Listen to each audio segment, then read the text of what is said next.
They have the fucking nerve to say, oh, these niggas fell off. We went off to somewhere else. And we still are doing better than a lot of you niggas that are talking shit. This is what I've realized, right? We are very successful, right? In less than 4 years, we're able to hit, huge numbers, right? We actually, you know what? Let's go in time a little bit, man. Let's go back in time a little bit, right? So let's go back to the beginning. So the year is 2018, February of 2018. I come to Miami. I'm assigned to the Miami Field Office for Homeland Security Investigations, HSI. I'm traveling with this plaque, actually, right? Traveling from the great state of Texas over to Florida to begin my new assignment, my new field assignment in Miami, Florida. And, a year or two in, I was like, you know what, man, I want to kind of start a side business, right? Because obviously having a government job is great and everything, but I didn't want to have to rely on a paycheck, right? So I was like, you know what, let me get something else going on here so that God forbid something happened to me, I get in trouble or whatever. And actually, you know what it was, guys, now that I think about it, when I was going through that bullshit, remember I told you guys how I got in a situation where the guys outside of a nightclub here in Miami tackled me, and then I became the subject of an internal investigation because of that shit? Even though I knew I didn't do anything, it really bothered me that my job security can be potentially compromised by some fucking thugs at a club that lied on me, right? Obviously, you guys know I told this story before. I got cleared, everything was good, whatever. But it never really stuck good with me how I could get in trouble or have my reputation hurt off of some bullshit, right? So I said, you know what? A government job is good and all, but I'm going to go ahead and start a side hustle, right? And I'm going to start a side business so that God forbid something happens, I have my own thing. So I started a fitness business I call it Unplugged Fitness, right? This is around 2019. I get incorporated, etc. I work with Brandon Carter, right? I get the clearance from the government. I start my side business as a life coach. Start the fitness business, Unplugged Fitness. So I start by taking clients on, just through Instagram, basic shit, right? I'm not like an influencer at this point. I'm just like, doing my job and also training people on the side. I was training some people in person. I was doing online coaching, etc. So I started to make a good amount of money doing this. I was making $10,000, $20,000 a month doing online coaching. Now, I was making about $120K with the government back then. And then I was getting another $100 to $150K doing the fitness business, right? And some months I'd be doing pretty damn good. So I was like, shit, I'm making more from this fitness business than from the government, but I enjoyed what I did, right? I really enjoyed what I did. So I was like, I'm not going to go. I'll just do this fitness thing on the side. I'm not going to leave. But then I realized, if you really want to grow your fitness business, right, you want to take on clients, you need to get on social media. And if you're going to get on social media, you need to get on YouTube. Let's just be honest here, right? We all know that YouTube is, when it comes to discovery, which is what it's really good for, is discovery. That's the way to get yourself out there because Google owns it and it's not just a video sharing website, it's also a search engine, which is very important, right? So people go on YouTube often to browse. They go on YouTube, they browse, and they search stuff, right? Versus other platforms like Twitch, Rumble, etc. You know who you're going to go watch. You just go on there to find that individual, right? Like YouTube is a discovery platform versus Rumble, Twitch, etc. These are Kick. You're going there for a specific person, a person or a purpose. So I make the YouTube channel, right? And it's a fitness channel. But at the time, I was, doing my thing in Miami, womanizing a little bit or whatever, and I felt as though I had a lot of knowledge to share because if you could deal with women here in Miami, you could probably deal with women anywhere else in the world, right? It's pretty tough here. It's very competitive, right? It's dating on hard mode. So I met Fresh, and obviously I met Donovan Sharp and a bunch of these guys. That's why to this day I still platform Donovan Sharp and Modern Life Dating. These guys put me on, man. I can't fucking turn my back on people that put me on, right? This is why I have, despite haters in the chat talking shit about Donovan Sharp, bro, I'll never turn my back on him, bro. Because he was there from the beginning. You know what I mean? So shout out to, I'm JJ, by the way. I appreciate that, my friend. So I do the fitness stuff, and I'm also giving dating advice too, because a lot of these guys, they don't just want to get in shape, but they also want to get chicks. So I was like, look, if I'm gonna do a YouTube channel where I'm talking about fitness and stuff like that, and guys want girls, it might be better to just do a podcast, because at this point I met Fresh, right? I had spoke with Fresh and everything else like that, and we started the podcast. We start bringing on Red Pill concert creators, videos start doing well, people really enjoy the content, and then we said, let's step it up to the next level. So we get a studio, right? And at this point, this is November of 2020. And what ended up happening was I get that email, another email from Internal Affairs, right? It's fucking the worst. Sitting there on my fucking computer, I had a very big national security case at the time, stressed out as fuck. I get a fucking email, November of 2020, I'll never forget it. Special Agent Photo, we need you to come into the plantation office for a interview, right? A subject interview. Now, for those of you that aren't aware, whenever you're the subject of an internal investigation, right, which I had just done with the other one a couple years back when I told you guys, which prompted me to start the fitness business. It's interesting how the first internal affairs investigation prompted me to start a business, and then the second one made me stick with the business. Now that I'm like thinking this out and having this conversation with you guys, right? So I get this thing. Now, I didn't know what it was for, but in my mind, I'm like, oh, it's got to be the YouTube. It's got to be the fucking YouTube. So I get there, and I'm over here thinking that they're going to swear me in and do an interview. They take my government phone. I was like, oh, shit. These motherfuckers really think I'm out here like recording content on my cell phone, which, you know, I had like an iPhone 7 or something like that with the government, man. That was a piece of shit phone. I was actually insulted. I was like, you guys really think I would fucking record videos on this piece of shit phone? But whatever. Government employees, they don't understand how videography or any of this other shit works, so who knows?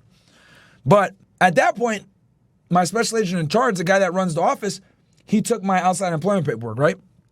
So he said, look, we're going to rescind your outside employment authorization. You can't do this anymore, right? And in their mind, they're like, oh, he's going to quit. Like, he's not going to leave the government to go do some shit on YouTube, right? That he, you know, like to government employees, guys, social media, making money online, it's unfathomable. It's not a thing for them, right? These career-long government employees, and some of you guys in the chat know exactly what I'm talking about.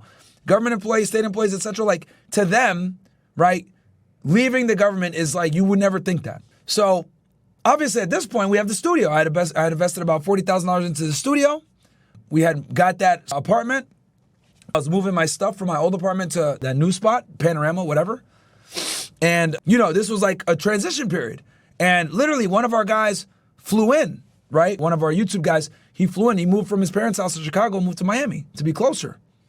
So obviously I had a lot of people depending on me, man. Chris had like pretty much stopped what he was doing. Fresh hated his job at Wix. He wanted to quit, right?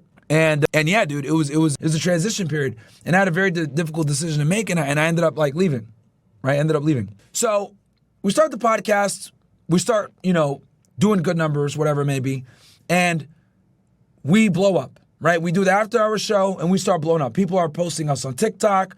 We have a meteoric rise. We bring Andrew Tate on, etc. So fast forward, right, a couple of years, and people get jealous, man. Simply put, a lot of people didn't like that we were able to grow very quickly in a short amount of time, which includes Abba and Preach, right? A snaky ass came here and, you know, said some things, and now fresh looking back on is like, yeah, this guy was a fucking snake the whole time. And people didn't want us to win, right? That's why we had our podcast and with Abba, and then he goes and makes a video saying we're cap, right? Like he literally, like, he was here, did a podcast with us, everything was great, we broke bread, we hung out with the guy, we talked with the guy, and he goes back to Canada and makes a video and says that we're cap, which is like, we're liars. And I was like, what the fuck?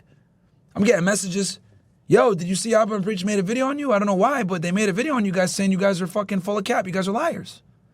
And I was like, what the fuck? And I was shocked, right? You guys know I come from a law enforcement background, right? Like this guy just fucking make a video talking shit about us when we open our home to this guy? Like, what the fuck? And we make a response, right? We're obviously angry, we're roasting him, whatever. And then we challenge him to a boxing match. And we say, but you got to show up too. But then Preach makes a video, right? Lies, because that girl wasn't his wife. He lied about that, right? They manufactured this fake outrage.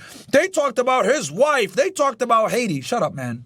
Like, bro, Bills and Mo, two guys that work for me, are Haitian. Like, what are you talking about, bro? Like, we don't hate Haitians. All right, we got a bunch of them on the team, right? But they use that to sensationalize the outrage, right? Because prior to this, keep in mind that nobody watched, like, people, they weren't popping like that. Like, people weren't watching them like that, right? So they go ahead and they make like 10 videos, dude. 10 videos. Like, and they sensationalize everything, lie about a bunch of shit. They lie about, oh, Fresh bought a gun for Preach. No, Fresh had been trying to he had a gun permit, and he was waiting for it to come in, and then he was finally able to pick up his gun after he got approved. It just so happened when he went and picked up his gun, it was around the time that we had this feud with these guys, and they spun it and made it sound like Fresh is buying a gun for them. No, bro. It had been in the paperwork for literally 6 months. And this was back before when you had to have a concealed carry to carry a gun in Florida. Now you don't need a concealed carry anymore, but back then you did. So he was waiting to get that approval. So when he did go and he vlogged himself picking up his gun, they misinterpreted that purposely. They lied to y'all and said that Fresh bought a gun for them. No, dude. And the other thing too, they said that we ran from the boxing match. No, we didn't. We said we could do it anytime, whatever it may be, but Abba's got to show up. He didn't want to show up. He just wants Preach to do everything. That's why Preach said that dumb shit. I'll fight both of you. Right? Now, I'm using them as the main example, but several other YouTube channels jumped in. Because here's the thing. People didn't like our fast rise. People didn't like us. And then on top of that, the type of content that we make is extremely controversial. Red pill content, guys, pisses a lot of people off. It just does. When you talk about female nature, what you got to do to be attractive, get in the gym, become better, etc., you're almost like a piñata on YouTube because you tell people, look, this is what you got to do to make money or get girls or whatever, and every guy thinks they know everything. So you're always going to have people coming in, talking shit, insulting you, whatever. This is why guys that are like self-improvement guys, they always get ridiculed. They get called scammers, they get called liars, grifters, whatever it may be. Like the self-improvement space is almost like a piñata for reaction YouTubers because they can always talk shit, right? And they take the moral high ground like, see, I'm not trying to make money on you guys. I'm here just making content. I don't need to sell you a course, whatever. They take that moral high ground. But what they're not telling you is they do bullshit behind the scenes, manufacture drama, lie, and are extremely salacious to get views, which pays them. You see the difference, guys? But they try to take the moral high ground and say, I'm just putting out honest content. As if like they're on some moral high ground, but the reality is that they're just talking shit so that they can make money because that's how they make money. So once Abba and Preach started talking shit about us, everybody else and their fucking mom jumped on the bandwagon because I don't know what it is, but all these reaction YouTubers, they're followers, right? If these niggas make a video since they're a big YouTube channel, everybody and their mom makes the same fucking video with the same dumbass thumbnail with the same dumbass talking points. Right? These guys are frauds. These guys are XYZ, blah, blah, blah. So we got a lot of hate or whatever. We persevere. We pushed through it, though. We lost, 50,000 subscribers? We lost a bunch of subscribers, but we bounced back and we fucking hit 1 million. Right now we're at 1.5. But we got demonetized. Right? Trials and tribulations is a thing. And we've been, as you guys know, if you watch us, we've been pushing Rumble. Why do we push Rumble? We push Rumble because we know no matter what, you guys will be able to find us on Rumble. Guys, YouTube is it's a very dangerous foundation to build a platform on. Because unless you're making like fucking, children content or pets or something like super safe, like they can always demonetize you, they can always ban you, they can always give you a strike and fuck your channel up. Like they can, like literally, you're at their mercy. So for us, we looked at it like, look, we have controversial takes on a multitude of different topics, right? We need to go ahead and put our eggs in a basket where it makes sense for longevity purposes. So we bet on Rumble, right?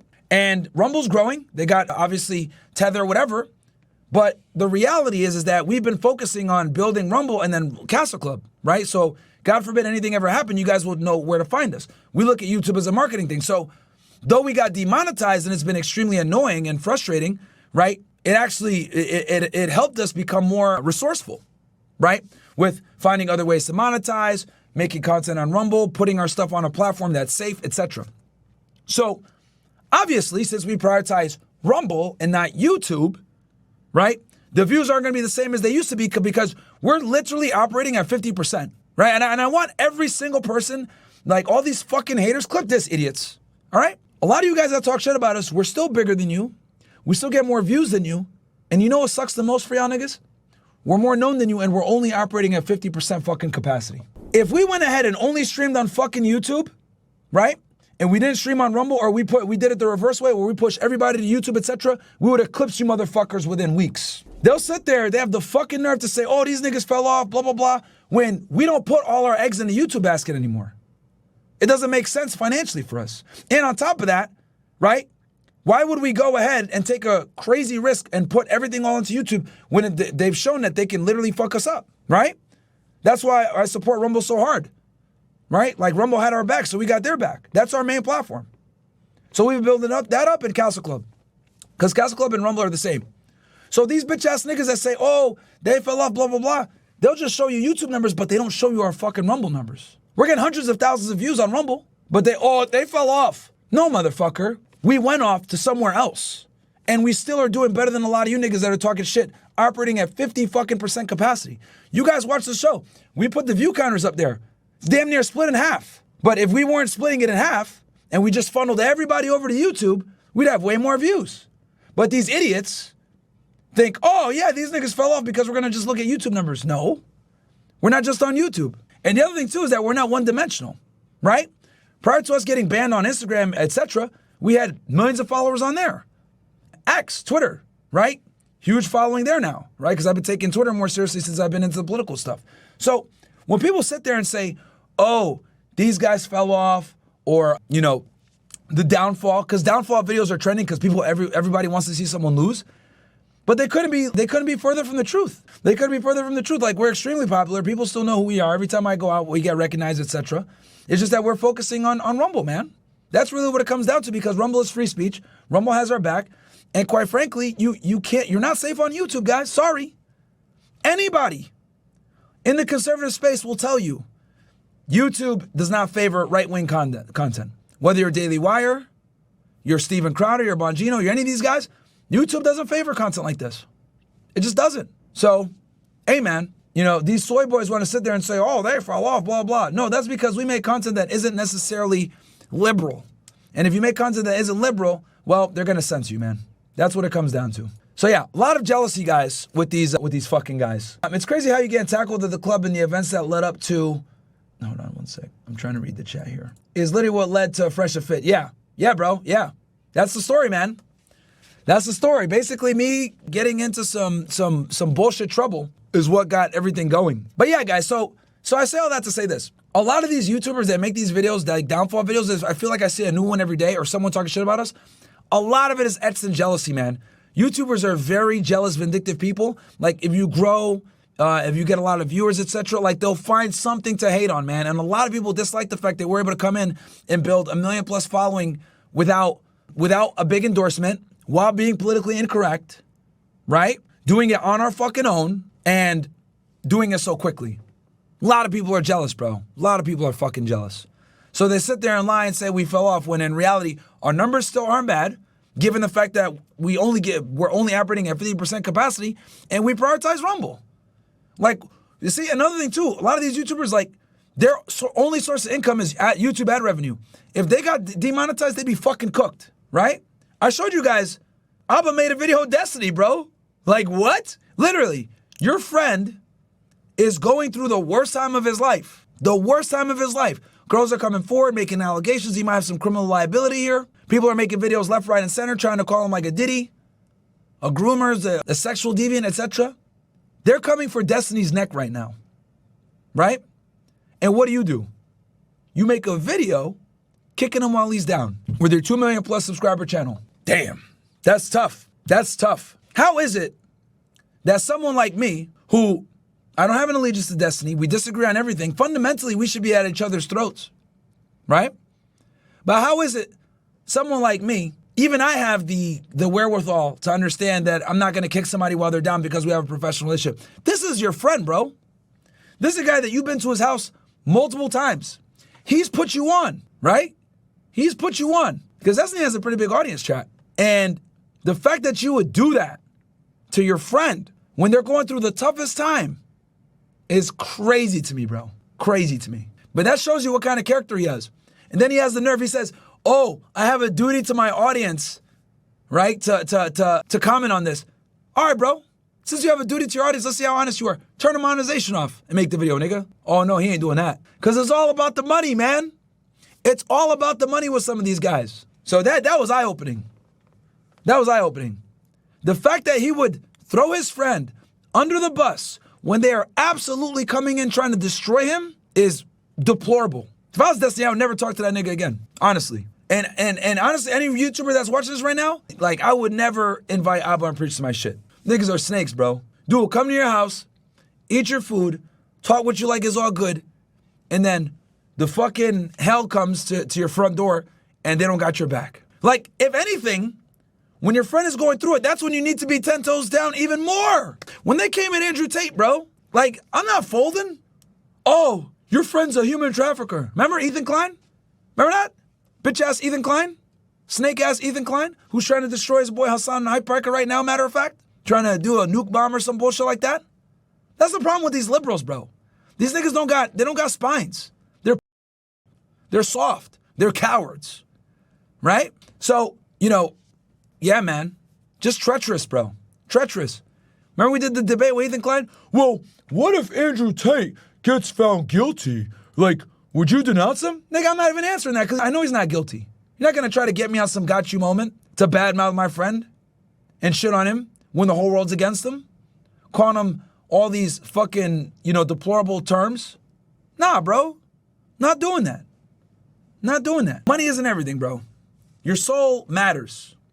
I could go to sleep at night and know I did right by people, right? So I'm not going to kick a friend while they're down. Not going to do it.